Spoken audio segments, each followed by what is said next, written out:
पंखा बंद करना है, पंखा वो कोई दिक्कत नहीं।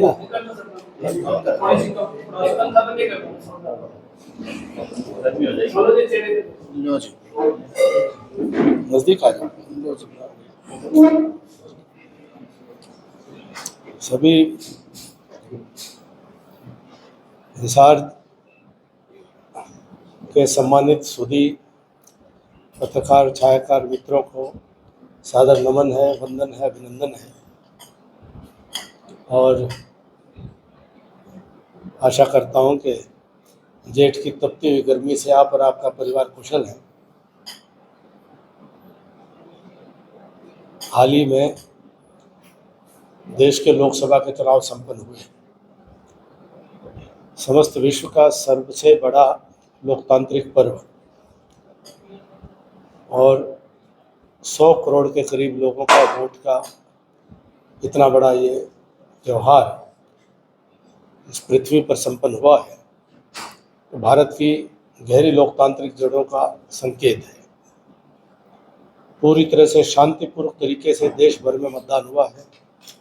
जम्मू कश्मीर में मतदान का प्रतिशत से लेकर के सुदूर जंगल और पहाड़ी क्षेत्रों से लेकर और थार के रेगिस्तान से लेकर के समुद्र के किनारे तक के तमाम मतदान केंद्रों में, यहाँ तक कि अंडमान निकोबार लक्षद्वीप जैसे टापुओं में भी मतदान केंद्र की व्यवस्था सुचारू रूप से मतदान संपन्न हुआ है। ये वास्तव में देश के लिए बहुत बड़ा एक पर्व, उल्लास का, उत्सव का समय है। 4 जून को चुनाव के परिणाम आएंगे, देश की जनता का जनादेश आएगा।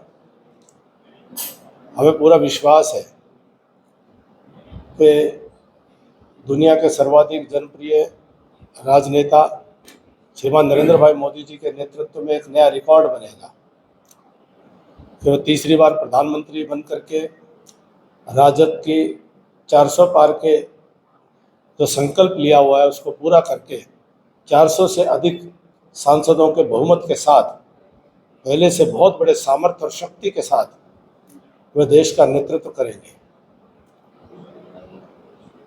और अगले 5 साल में भारत आर्थिक और सामरिक दृष्टि से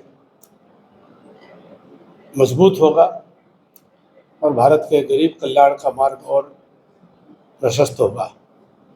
कल का जो एग्जिट पोल आए हैं वह भी संकेत कर रहे हैं, स्पष्ट संकेत कर रहे हैं कि एक सुनामी का संकेत कर रहे हैं। मोदी जी के पक्ष में एक ज़बरदस्त आंधी है, ज़बरदस्त लहर है, उसका संकेत कर रहे हैं।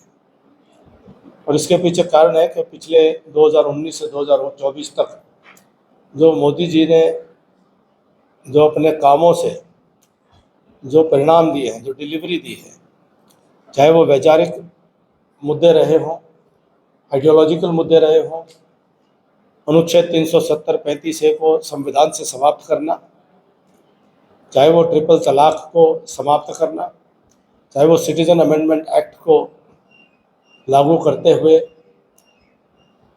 पड़ोसी राष्ट्रों से आए हुए जो प्रताड़ित लोग हैं उनको नागरिकता देना हो, और चाहे वो रामलला के भव्य राम मंदिर का निर्माण हो, हर मुद्दे पर मोदी जी ने जनता को अपने काम से परिणाम दिए हैं।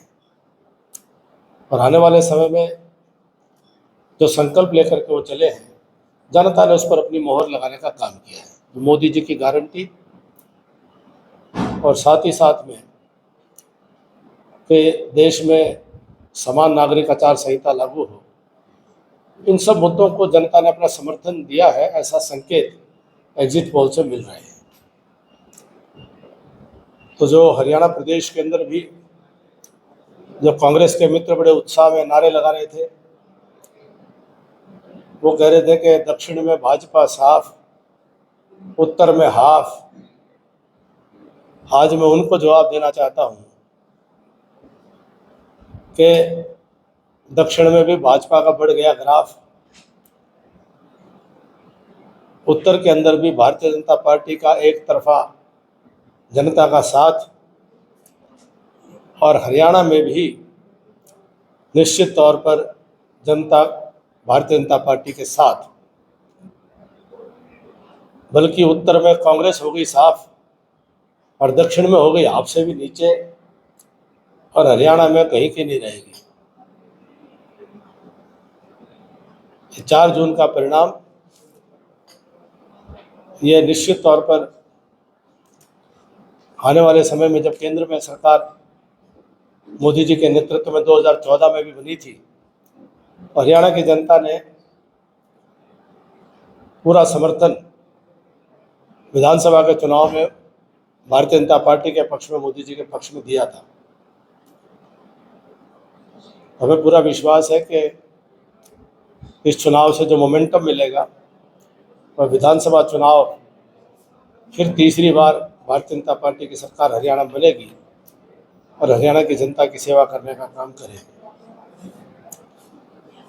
मेरा विषय संपन्न करता हूँ, आपके प्रश्नों का स्वागत करता हूँ। सर, हिसार लोकसभा क्षेत्र की बात की जाए तो बीजेपी प्रत्याशी कहाँ कहाँ से लीड हासिल करेंगे पूरे 9 हल्कों में?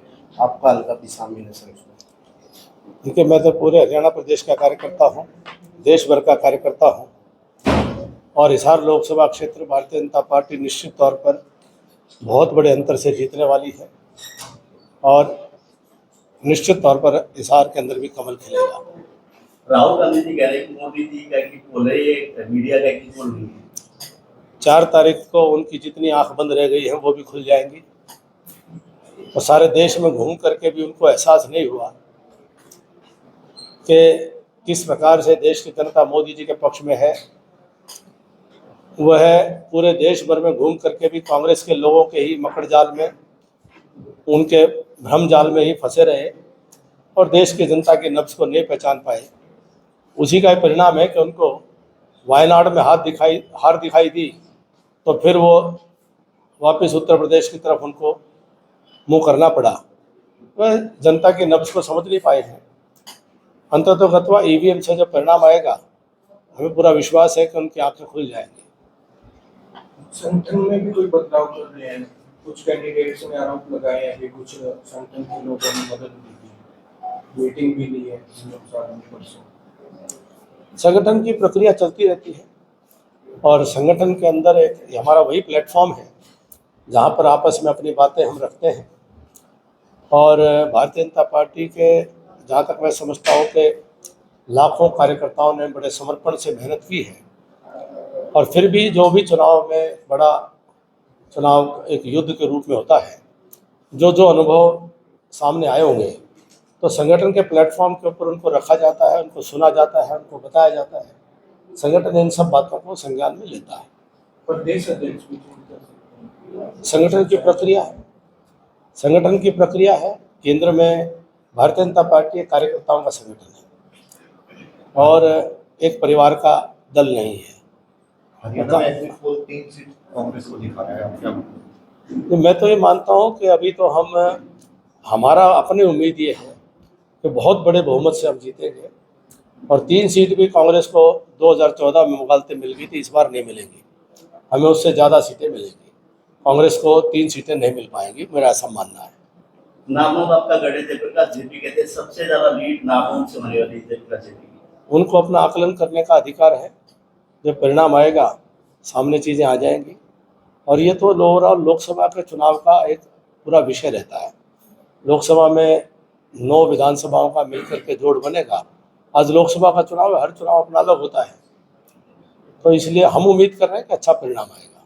खुद बीजेपी वाले मान रहे हैं कि नागौर में सबसे ज्यादा नुकसान है। देखिए, लोकसभा के चुनाव में पहले भी चूंकि हुआ है, तो वो मानने में किसी को कोई एतराज़ नहीं है, क्योंकि पहले भी 2014 में भी हम 42,500 वोट से माइनस थे, हम जो है 19 के अंदर भी।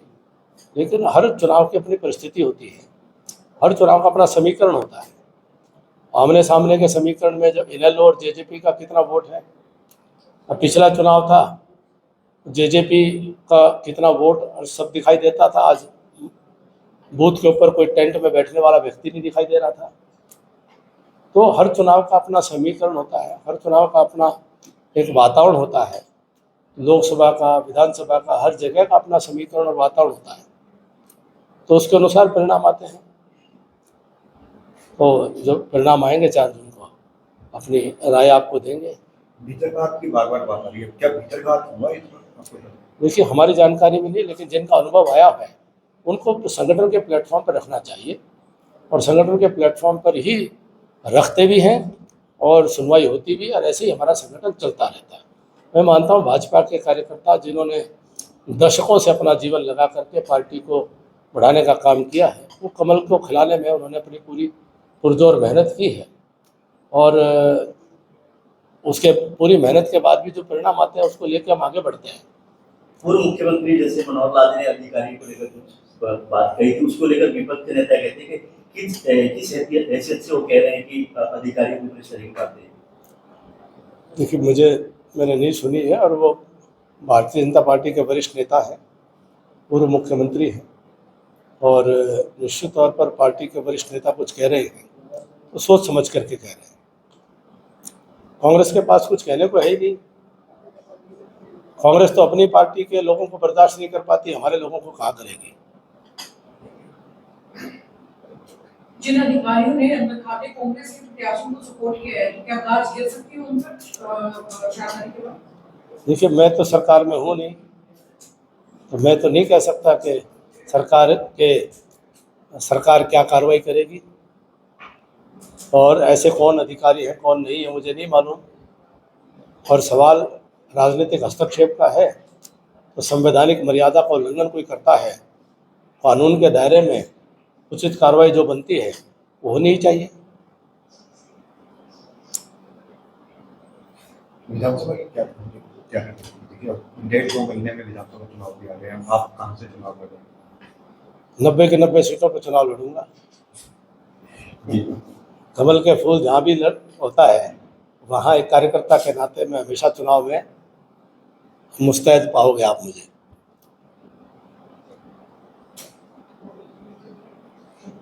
देखिए, हमारी पार्टी में और एक मौलिक अंतर है जो आपको समझना, जो आप समझते भी हैं और मेरी बड़ी थोड़ी कठोर टिप्पणी है, लेकिन मैं मानता हूं कि वही सच है कि इस देश की राजनीति और प्रदेश में भी जो परिवारवाद है वो एक माफिया के संस्कृति पर काम करता है।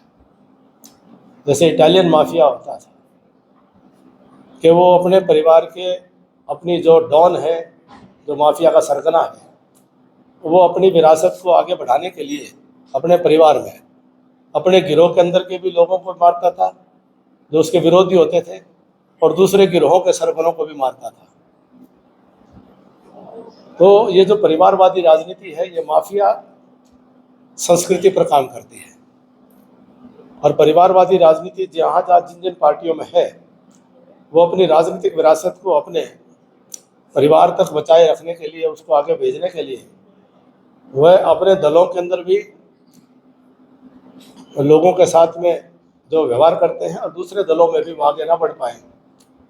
तो इस देश में, प्रदेश में परिवारवाद की राजनीति जहाँ भी है, इस परिवारवादी माफिया को कम से कम हरियाणा प्रदेश में एक भ्रष्ट और परिवारवादी तंत्र को हरियाणा की सरकार बनाने नहीं देंगे।